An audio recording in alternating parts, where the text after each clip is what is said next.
Mula sa aklat ni Propeta Ezekiel.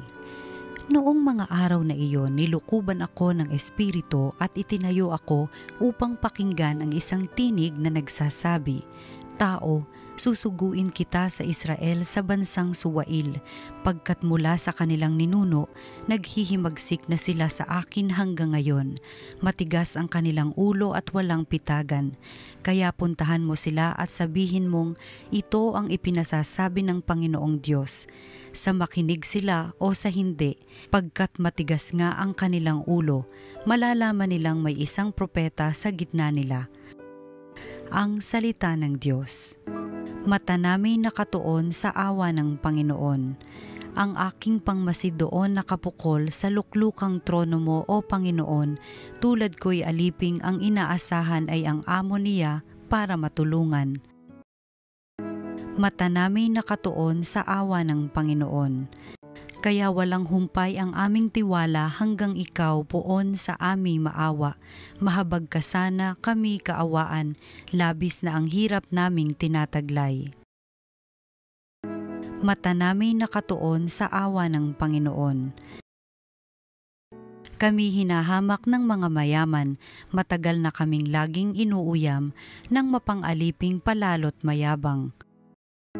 Mata namin nakatuon sa awa ng Panginoon. Pagbasa mula sa ikalawang sulat ni Apostol San Pablo sa mga taga-Korinto. Mga kapatid, para hindi ko ipagyabang ang kamanghamanghang pahayag ng Diyos sa akin, ako'y binigyan ng isang kapansanan sa katawan na nagsisilbing pamalo ni Satanas upang huwag akong magpalalo. 3 beses kong idinalangin sa Panginoon na alisin ito, ngunit ganito ang kanyang sagot. Ang tulong ko'y sapat sa lahat ng pangangailangan mo, lalong nahahayag ang aking kapangyarihan kung ikaw ay mahina. Kaya't buong galak na ipagmamapuri ko ang aking kahinaan upang palakasin ako ng kapangyarihan ni Kristo. Dahil kay Kristo, walang halaga sa akin kung ako may mahina, kutyain, pahirapan, usigin at magtiis, sapagkat kung kailan ako mahina, saka naman ako malakas. Ang salita ng Diyos. Salamat sa Diyos. Ang mabuting balita ng Panginoon ayon kay San Marcos. Noong panahong iyon, si Jesus ay nagtungo sa sariling bayan, kasama ang kanyang mga alagad. Pagdating ng araw ng pamamahinga, nagturo siya sa sinagoga. Nagtaka ang maraming nakarinig sa kanya at nagtanong, saan niya nakuha ang lahat ng iyan? Anong karunungan itong ipinagkaloob sa kanya? Paano siya nakagagawa ng mga kababalaghan? Hindi ba ito ang karpenterong anak ni Maria at kapatid ni na Santiago, Jose, Judas at Simon? Dito nakatira ang kanyang mga kapatid na babae, hindi ba? At siya'y ayaw nilang kilanlin. Kaya't sinabi ni Jesus sa kanila, ang propeta'y iginagalang ng lahat, liban lamang ng kanyang mga kababayan, mga kamag-anak at mga kasambahay. Hindi siya nakagawa ng anumang kababalaghan doon, maliban sa pagpapatong ng kanyang kamay sa ilang may sakit upang pagalingin ang mga ito. Nagtaka siya sapagkat hindi sila sumampalataya. Ang mabuting balita ng Panginoon. Pinupuri ka namin, Panginoong Hesukristo. Katigasan ng ulo. Yan ang nararanasan ng Diyos sa mga tao. Matigas ang ulo ng mga tao. Yan ang sinabi ng Diyos kay Ezekiel nung siya'y tinawag at binigyan ng misyon. Ipapadala siya, sabi ng Diyos, sa mga tao na matigas ang ulo. Kaya sabi nga ng Diyos kay Ezekiel, mabuti po sana kung pinadala kita sa mga taong iba ang lingwahe na hindi ka naiintindihan sa iyong mga salita. Pero itong mga taong ito na pareho ang inyong lingwahe, mas mahirap sila mag-intindi kasi matigas ang ulo nila. Yan din ang dadatnan ni Jesus sa Nazareth. kung saan siya mismo ay lumaki. Kakilala niya na yung mga taong taga roon. Hindi siya tinanggap ng kanyang kababayan. Bakit kaya? Bakit naging matigas ang ulo ng mga tao? Maring nandyan ang kayabangan. Naging mayabang ang mga tao sa Nazareth. Hindi ba kilala natin siya? Hindi ba isa lamang siyang karpintero? Isa lang siyang tulad natin?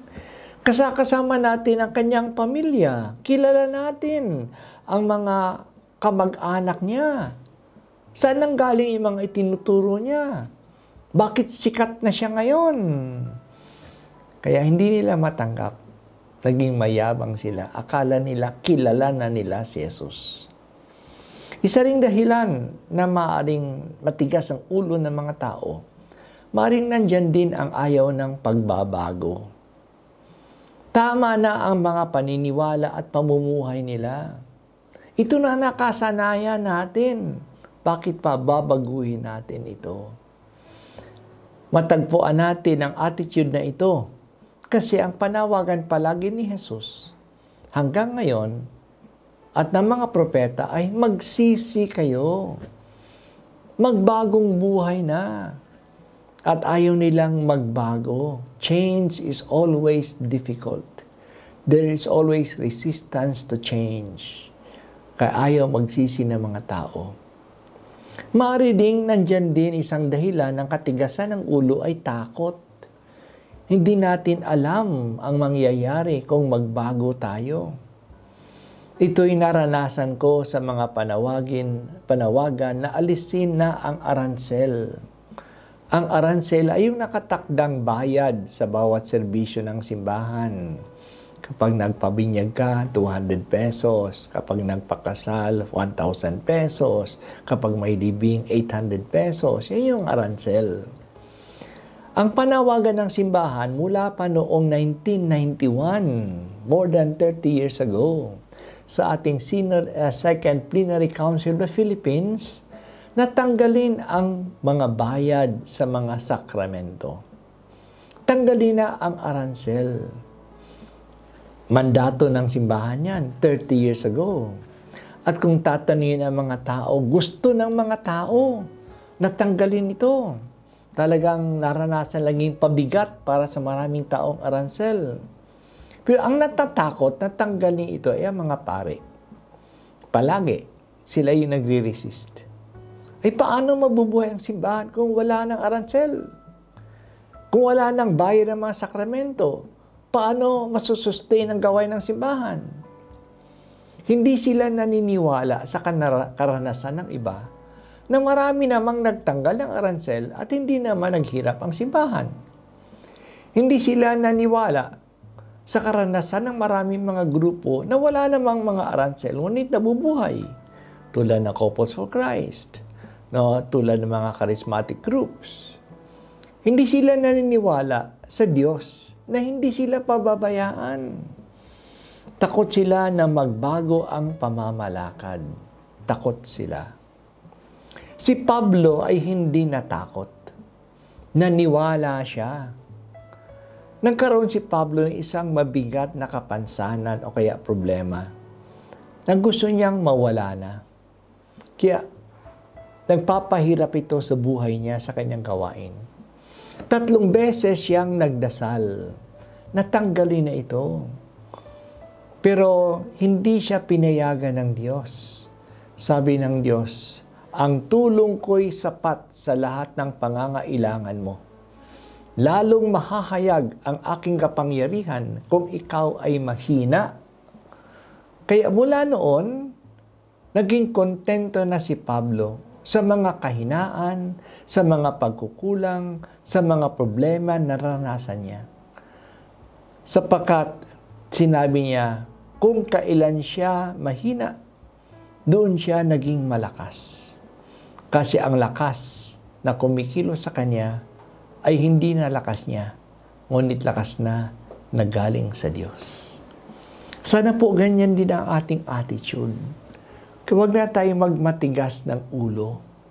Huwag nang manatili sa ating kagawian lang. Kung saan nga tayo mahina, doon tayo malakas. Kumikilos ang Diyos sa atin. Kaya huwag matakot sa pagbabago. Huwag matigas ang puso. Huwag matigas ang ulo. Hindi naman pinababayaan ng Diyos ang tinatawag niya na sumunod sa Kanya at ang mga sumusunod sa Kanya. Kaya ito yung sabi ng Diyos kay Ezekiel, no, although ipapadala kita sa mga taong matitigas ang ulo, huwag ka lang ma-discourage. Hindi kita pababayaan.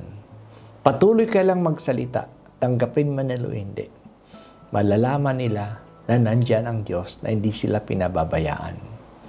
At ganun din ang ginawa ni Jesus sa ating Ebanghelyo. Nung nakita niya na walang kahandaan ang kanyang kababayan sa kanyang mensahe, hindi siya gaano nakagawa ng maraming mga himala sa piling nila. Hindi sila handa. Umalis na lang siya at pumunta sa ibang mga lugar na mas maging handa. Kaya sabi nga niya na ang mga tao ng mga kababayan, ng mga kamag-anak, ang sila pang hindi handa na tumanggap sa mabuting balita. Kaya patuloy ang kanyang misyon. Kawawa naman sila. Hindi nila matanggap kasi matigas ang ulo nila. At sana po matularan natin si Pablo na maging handa na sumunod sa Diyos. Kahit na may mga bagay na tayo'y tumatawag sa tulong ng Diyos, mga bagay na gusto nating mawala na, kasi para sa atin, mas maging maayos kung wala na itong bagay na ito, wala na yung taong ito, wala na itong problemang ito. Pero sinasabi ng Diyos, malakas ka. Hindi naman kita papabayaan. At kapag wala na tayong nagagawa, doon natin nararanasan na ang Diyos nga ay hindi pabaya. Kaya iwasan po natin yung takot. Iwasan po natin yung yabang na maging mayabang tayo. At iwasan po nating pag-aalinlangan. Maging available lamang tayo sa Diyos na kumikilos sa ating piling at hindi nagpapabaya sa atin.